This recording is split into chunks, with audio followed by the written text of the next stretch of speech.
Yun guys, pick up tayo ng ano ngayon, ang trabaho dahil sa Goodrich. Baka natin yung bike ni Sir. Tapos ano po, papalitan ng cogs, RD chain, saka plate.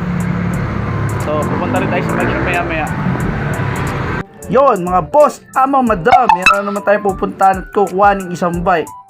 Ayusin natin. Ang alam ko, palit cogs, RD chain, crank.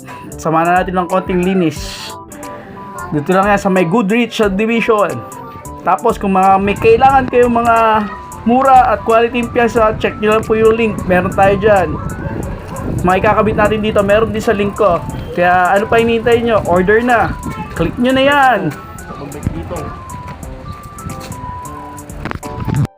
Yan, dito na tayo sa pick up location. Tayo na lang natin yung customer.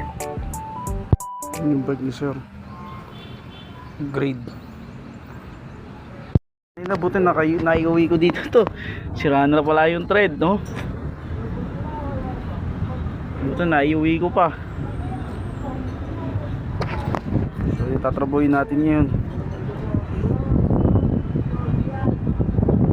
Mga ipapalit natin parts sa kanya dito. Ayan. Meron tayo nyo sa link. Kung kailangan nyo, click nyo lang po yung link ko.